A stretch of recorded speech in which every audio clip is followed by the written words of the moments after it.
Salve! Neste vídeo, iremos comparar duas estratégias de demonstração, o raciocínio direto e o raciocínio por contraposição. Nosso objetivo será mostrar como ambas as estratégias podem ser representadas de forma muito natural em dedução natural. Considere o raciocínio direto. O que ele nos diz? Bem, começamos aqui com a hipótese de que temos A, a hipótese a partir da qual eventualmente derivamos B. A conclusão do raciocínio é que A implica B, é o caso. Para essa derivação ficar bem construída, não podemos nos esquecer de marcar as folhas da árvore. Neste caso, colocaremos a marca M nas folhas se contiverem a sentença A. Ora, o raciocínio hipotético que acabamos de fazer nos diz exatamente como essa hipótese é usada. Segue daí que a folha M é descartada no processo. Este foi o preço que pagamos para derivar a sentença B, e isso fica registrado na implicação que aparece na conclusão. Em contraste, considere agora a estratégia de raciocínio por contraposição. Vamos, mais uma vez, tentar enxergar qual é a estrutura subjacente ao raciocínio. Note que agora começamos de uma hipótese que é a negação de B, e derivamos, de alguma forma, a negação de A. Como conclusão, sabemos que temos que A implica B, é o caso. Marcamos mais uma vez as hipóteses conhecidas, neste caso, folhas que têm a forma da negação de B. E a estratégia de contraposição nos diz que a negação de B foi usada como hipótese e pode, portanto, ser descartada, uma vez que isso fica de alguma forma registrado na conclusão implicativa sem o uso da negação. Note bem. Vale a pena comparar essas duas estratégias. Afinal, está claro que ambas têm o mesmo objetivo, nos permitir concluir, através de um raciocínio hipotético, A implica B.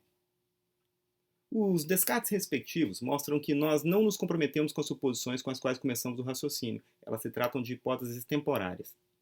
Não tenho dúvida de que você foi capaz de reconhecer no raciocínio direto uma simples aplicação da regra de introdução da implicação, uma das regras primitivas do nosso sistema de dedução natural. Mas e quanto ao raciocínio por contraposição? Há alguma regra no nosso sistema que mistura negação com implicação? Como justificar então a introdução de tal regra? Boa pergunta. Antes de dar uma resposta a essa questão, deixe-me apontar para o fato de que o raciocínio direto nem sempre é assim tão trivial. Em particular, no caso da lógica de primeira ordem, sobre a qual não trataremos neste vídeo, acontecem coisas mais interessantes devido ao fato de termos que fixar variáveis arbitrárias e lidar com as chamadas autovariáveis.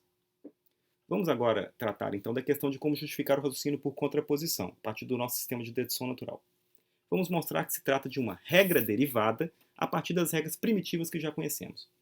Note que temos como entrada uma certa derivação da negação de A a partir da negação de B e a conclusão é da forma A implica B. Na árvore final pode ocorrer um certo descarte de hipóteses. Tudo isso vai ter que ser mencionado na nossa justificativa. Não podemos mencionar, contudo, na nossa justificativa a regra de contraposição, pois é ela que nós queremos derivar. Vamos lá então. Sabemos que devemos elaborar um raciocínio que nos permita concluir A implica B.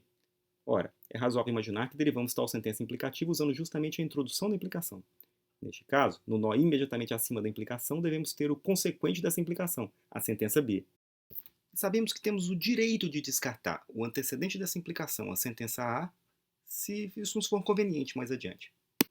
Recorde que temos como entrada a derivação da negação de A a partir da negação de B. Mas como essas coisas estariam ligadas? Sabemos o que entra, sabemos o que sai, mas ainda não deciframos o que ocorre no meio do caminho. Mas se você observar que temos a negação de A na raiz da árvore de cima e temos o mesmo A como hipótese na árvore de baixo, que tal se aplicarmos a essa sentença a regra de eliminação da negação, o que faz com que a árvore de cima ganhe uma nova raiz, a saber, a sentença que representa o absurdo? Isso faz sentido, note bem, desde que a marca M não seja igual à marca 1 que usamos em A, já que devemos sempre cuidar para não gerar um conflito de marcas ao juntar duas árvores uma terceira. A questão ainda é como juntar a nova árvore superior com a árvore inferior. Isso não parece difícil, uma vez que do absurdo podemos inferir qualquer sentença no nosso sistema de dedução natural. Mas recorde que também temos que descartar as hipóteses.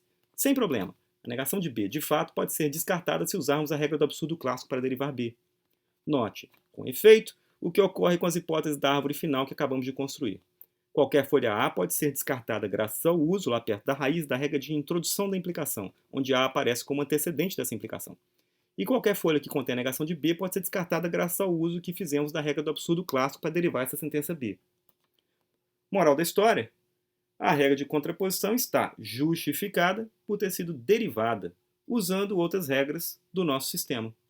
De fato, podemos pensar que o que chamamos de raciocínio por contraposição é só uma forma inteligente de abreviar o uso sucessivo apropriado das regras de eliminação da negação, absurdo clássico e introdução da implicação.